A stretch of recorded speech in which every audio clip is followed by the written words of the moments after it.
Bienvenue sur Histoire monotone. Dans cette nouvelle vidéo, nous allons reconstituer ensemble la vie quotidienne d'un apiculteur dans la France médiévale de l'an 1250. Nous allons explorer ses gestes lents, son environnement silencieux et son lien unique avec la nature. J'ai conçu ce récit spécifiquement pour vous aider à ralentir vos pensées. Vous n'avez rien à apprendre, rien à retenir. Votre seul objectif est de vous laisser porter par l'atmosphère paisible de cette journée ancienne, de détendre votre corps et de glisser sans effort vers un sommeil profond et réparateur. L'histoire commence maintenant. Fermez les yeux. Imaginez que vous êtes à la lisière d'une grande forêt de chênes et de châtaigniers. C'est le début de l'été. Le soleil n'est pas encore haut, mais l'air est déjà tiède, lourde de promesses. Vous êtes un gardien des abeilles. Votre monde est fait de bourdonnements, de parfums sucrés et de patience infinie. Ici, la précipitation est interdite. Tout mouvement brusque est une erreur. Vous êtes l'homme le plus calme du royaume, par nécessité et par habitude. Vous êtes debout devant votre cabane, une petite structure en bois et en torchis, isolée du village pour la sécurité des habitants. Autour de vous, le matin est silencieux, à l'exception du chant lointain d'une grive. Mais bientôt, ce silence sera remplacé par le chant de vos milliers de compagnes. Vous commencez par vous vêtir. C'est un rituel de protection. Vous enfilez une tunique de lin très épaisse, tissée serrée, que le dard d'une abeille ne peut pas traverser. Elle est blanche, car les couleurs sombres agitent les insectes. Vous resserrez les liens aux poignets et aux chevilles. Aucun espace ne doit rester ouvert. Vous mettez des gants de cuir souple, enduits de graisse pour les rendre impénétrables, mais assez fins pour sentir ce que vous touchez. Enfin, vous posez sur votre tête le chapeau à large bord auquel est cousu un voile de maille fine tressé en crin de cheval. Le monde devient flot, vu à travers ce grillage. Vous êtes dans votre bulle. Votre respiration résonne doucement à l'intérieur du voile. Vous vous sentez en sécurité, comme dans une armure de tissu. Votre premier outil est le plus important, l'enfumoir. Ce n'est pas l'outil en métal moderne, mais un pot en terre cuite avec un bec verseur et une anse remplie de braise. Vous y ajoutez des herbes sèches, de la bouse séchée et des aiguilles de pin. Vous soufflez doucement par le trou à la base du pot. Une fumée blanche, épaisse et froide s'élève. Elle sent le pain brûlé et la terre. C'est l'odeur de la paix. Cette fumée est le langage que vous parlez avec les abeilles. Elle calme leur alarme, elle les invite à se gorger de miel et à rester tranquilles. Vous prenez l'enfumoir d'une main, un petit balai en plume d'oie de l'autre et vous marchez vers le rucher. Le rucher est situé dans une clairière abritée du vent du nord, exposée au soleil levant. Devant vous, posés sur des bancs de bois surélevés pour éviter l'humidité du sol, se trouvent vos ruches. Ce ne sont pas des boîtes carrées. Ce sont des paniers en forme de cloche, tressés en paille de seigle, que l'on appelle des bournas. Ils ressemblent à de petits dômes dorés alignés sagement. Vous approchez de la première ruche. Avant même de la toucher, vous entendez le son. C'est une vibration basse, continue, profonde. Le bourdonnement de 40 000 vies qui travaillent à l'unisson. C'est un son hypnotique, une prière sans fin. C'est ce qu'on appelle le chant du peuple. Il remplit vos oreilles, masquant tous les autres bruits de la forêt. Vous vous déplacez avec une lenteur extrême. Si vous bougez trop vite, elles le sentiront. Votre premier outil est le plus important, l'enfumoir. Ce n'est pas l'outil en métal moderne, mais un pot en terre cuite avec un bec verseur et une anse remplie de braise. Vous y ajoutez des herbes sèches, de la bouse séchée et des aiguilles de pin. Vous soufflez doucement par le trou à la base du pot. Une fumée blanche, épaisse et froide s'élève. Elle sent le pain brûlé et la terre. C'est l'odeur de la paix. Cette fumée est le langage que vous parlez avec les abeilles. Elle calme leur alarme, elle les invite à se gorger de miel et à rester tranquilles. Vous prenez l'enfumoir d'une main, un petit balai en plume d'oie de l'autre et vous marchez vers le rucher. Le rucher est situé dans une clairière abritée du vent du nord, exposée au soleil levant. Devant vous, posés sur des bancs de bois surélevés pour éviter l'humidité du sol, se trouvent vos ruches. Ce ne sont pas des boîtes carrées. Ce sont des paniers en forme de cloche, tressés en paille de seigle, que l'on appelle des bournas. Ils ressemblent à de petits dômes dorés alignés sagement. Vous approchez de la première ruche. Avant même de la toucher, vous entendez le son. C'est une vibration basse, continue, profonde. Le bourdonnement de 40 000 vies qui travaillent à l'unisson. C'est un son hypnotique, une prière sans fin. C'est ce qu'on appelle le chant du peuple. Il remplit vos oreilles, masquant tous les autres bruits de la forêt. Vous vous déplacez avec une lenteur extrême. Si vous bougez trop vite, elles le sentiront. Vous devenez un arbre qui marche, une ombre lente. Vous approchez l'enfumoir de l'entrée de la ruche, une petite fente à la base du panier de paille. Vous soufflez doucement la fumée blanche vers l'ouverture. La fumée pénètre. Le bourdonnement change de tonalité. Il devient plus grave, moins aigu. Les gardiennes à l'entrée reculent. La colonie se calme. Vous attendez quelques instants, immobile, laissant la fumée faire son œuvre. L'odeur de cire chaude et de propolis sort de la ruche, portée par la chaleur de la colonie. C'est une odeur enivrante, riche et complexe. Vous posez l'enfumoir. Vous saisissez délicatement le panier de paille à deux mains. Vous le soulevez très légèrement pour estimer son poids. Il est lourd, beaucoup plus lourd qu'au printemps. C'est bon signe. Cela signifie que les rayons à l'intérieur sont pleins de miel et de couvain. Vous devez inspecter l'intérieur. Contrairement aux ruches modernes, vous ne pouvez pas simplement ouvrir un toit. Vous devez basculer le panier. Avec une précaution infinie, vous inclinez la ruche en arrière. Le dessous de la colonie apparaît. C'est une architecture merveilleuse. Des rayons de cire blanche et jaune pendent verticalement comme des rideaux de soie. Ils sont couverts d'une masse mouvante d'abeilles dorées et brunes. Elles marchent les unes sur les autres, s'affairant, ignorant presque votre présence grâce à la fumée. Vous ne voyez pas de chaos, vous voyez un ordre parfait. Chaque abeille a sa place. Vous repérez les rayons de miel, ceux qui sont fermés par une fine pellicule de cire blanche. C'est la réserve de l'hiver. Il y en a beaucoup. Vous pouvez en prélever un peu sans nuire à la colonie. C'est le pacte que vous avez avec elles. Vous leur offrez un abri contre l'ours et le froid, elles vous offrent leur surplus. Vous prenez votre couteau à lame fine. Vous sélectionnez un rayon sur le côté, là où il n'y a pas de larves, seulement du miel pur. Vous coupez la cire. La lame traverse la matière tendre sans résistance. Le miel commence à couler, lent et doré, le long de la coupe. Vous détachez le morceau de rayon. Il est chaud dans votre main gantée. Il est lourd, dense. Quelques abeilles sont restées dessus. Avec votre balai en plume d'oie, vous les brossez très doucement. Elles s'envolent sans agressivité, retournant vers l'obscurité rassurante du panier. Vous déposez le rayon de miel dans votre seau en bois. Le bruit mat du rayon lourd qui touche le fond est satisfaisant. Vous remettez la ruche en place, très doucement, veillant à n'écraser personne. Vous la reposez sur son socle. Le bourdonnement reprend son rythme normal. Vous avez pris votre part, elle garde la leur. L'équilibre est préservé. Vous passez à la ruche suivante. Le rituel recommence.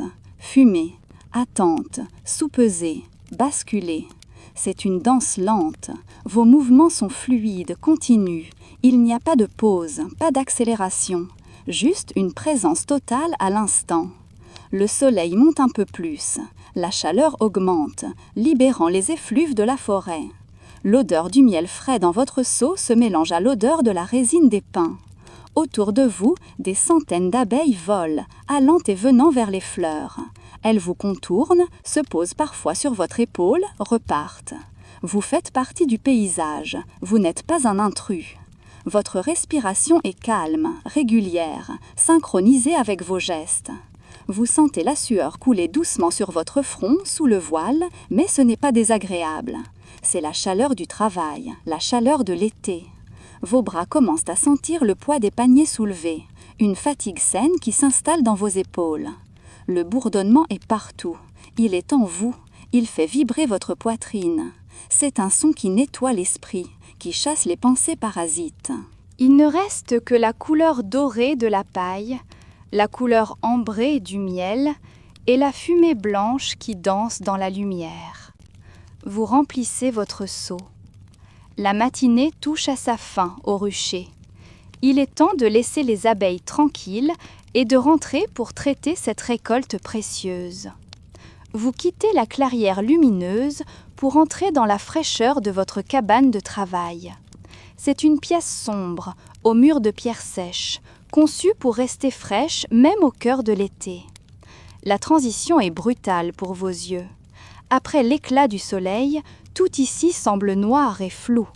Mais votre nez, lui, est accueilli par une symphonie d'odeurs. L'air est saturé, épais, presque comestible.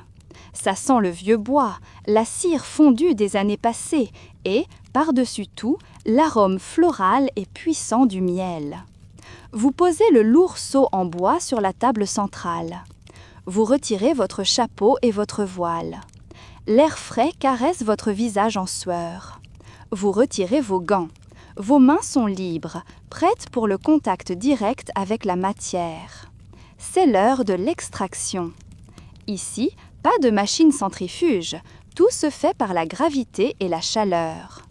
Vous préparez un grand récipient en terre cuite vernissée. Au-dessus de son ouverture, vous tendez un linge de lin fin et propre que vous fixez solidement avec une cordelette. Ce sera votre filtre. Vous plongez vos mains nues dans le seau de récolte. Vous saisissez un morceau de rayon, lourd, dégoulinant. La cire est friable sous vos doigts. Vous le brisez en morceaux au-dessus du linge. Vous écrasez la cire. C'est une sensation incroyable. La structure géométrique parfaite des alvéoles cède sous votre pression. Le miel, libéré de ses prisons de cire, jaillit sur vos doigts. Il est tiède, conservant encore la chaleur de la ruche. Il est incroyablement visqueux, collant, doux. Il couvre vos mains comme des gants d'ambre liquide. Vous broyez tout le contenu du seau. Bientôt, un tas de cire broyée et de miel s'accumule sur le linge tendu. Maintenant, il faut attendre. La gravité va faire le reste. Vous vous asseyez sur un tabouret pour observer. Le processus est lent, très lent. Le miel traverse les fibres du lin, laissant la cire et les impuretés au-dessus. Sous le tissu, une grosse goutte dorée se forme. Elle grossit, s'allonge, devient lourde. Elle semble hésiter à tomber. Elle s'étire en un fil fin. Puis, elle se détache. Elle tombe dans le pot en terre. Le son est lourd, sourd, visqueux. Une autre goutte se forme, puis une autre. C'est une clepsydre dorée. Le temps s'écoule au rythme de ces gouttes.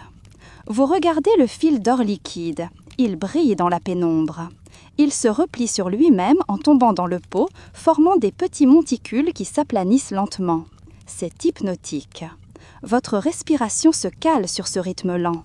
Il n'y a pas d'urgence, le miel prendra le temps qu'il faut. Pendant que le miel filtre, vous vous occupez de la cire. Une fois le miel écoulé, il restera sur le linge une masse de cire collante. Cette cire est précieuse.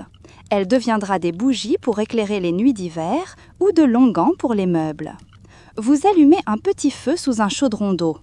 Quand l'eau est chaude, mais pas bouillante, vous y jetez les débris de cire. La magie opère. La cire fond et remonte à la surface, formant une couche d'huile dorée et parfumée qui flotte sur l'eau. L'odeur change, elle devient plus chaude, plus terreuse. C'est une odeur qui réconforte, qui enveloppe la pièce comme une couverture. Vous écumez les impuretés. Puis, vous laissez le chaudron refroidir. Demain, vous trouverez un disque parfait de cire jaune flottant sur l'eau froide. Mais pour l'instant, c'est juste une chaleur parfumée qui émane du pot. Votre travail est presque fini. Vos mains sont couvertes de miel séchant, collantes, raides. Vous sortez vers la pompe à eau ou le baquet rempli d'eau de pluie. Vous plongez vos mains dans l'eau fraîche. Le choc thermique est délicieux. Vous frottez. Le sucre se dissout instantanément. L'eau devient trouble, laiteuse. La sensation de collant disparaît, remplacée par la douceur de la peau propre. Vous frottez bien entre les doigts, sous les ongles. Vous sentez vos mains redevenir légères, libres. Vous les séchez sur un linge rugueux. La peau est douce, nourrie par le miel. Le soleil commence à se coucher derrière la forêt. La lumière devient orange, puis violette. Les oiseaux de jour se taisent, laissant la place aux grillons. Vous retournez vers le rucher pour une dernière vérification visuelle. L'activité a cessé. Les abeilles sont rentrées. Quelques retardataires atterrissent lourdement sur la planche d'envol et se précipitent à l'intérieur avant la nuit. Le bourdonnement puissant du matin s'est tu. Il ne reste qu'un murmure très doux si l'on colle son oreille à la ruche, le son de la colonie qui ventile et maintient la chaleur pour la nuit. Elles sont en sécurité. Vous avez fait votre devoir. Vous rentrez chez vous. La fatigue de la journée vous tombe dessus d'un coup. Ce n'est pas une fatigue douloureuse, c'est une lourdeur agréable. Vos jambes sont lentes, vos bras pendent le long de votre corps. Vous mangez un repas simple, du pain, du fromage et bien sûr un peu de ce miel frais étalé sur le pain. Le goût est explosif. C'est le goût des fleurs que vous avez vues ce matin, le goût du soleil, le goût de la forêt. C'est de l'énergie pure, mais elle vous apaise au lieu de vous exciter. Vous vous asseyez un moment devant votre porte, regardant les étoiles apparaître une à une. Le silence est immense. Mais dans vos oreilles, vous entendez encore un écho fantôme, le bourdonnement. V, v, v, v. Ce n'est pas gênant, c'est comme le bercement de la mer qui reste dans le corps après une journée de bateau. C'est un bruit blanc interne qui masse votre cerveau. Vous allez vous coucher. Votre paillasse vous semble plus moelleuse que jamais. Vous vous allongez, votre corps s'enfonce. Vous remontez la couverture. L'odeur de cire et de fumée est encore vaguement présente dans vos cheveux, sur votre peau. C'est votre odeur. Vous fermez les yeux. Dans le noir, vous voyez des formes hexagonales, des alvéoles de lumière, des gouttes d'or qui tombent, lentement. Une goutte, 2 gouttes. Le bourdonnement fantôme devient une berceuse constante, régulière. Il vous isole du reste du monde. Il n'y a plus de forêt, plus de ruches, plus de travail, juste ce son doux et continu. Juste la chaleur, juste le noir sucré du sommeil. Vous vous laissez glisser, comme le miel qui coule du rayon. Lentement, sans effort, tout est calme. Dormez. Bonne nuit.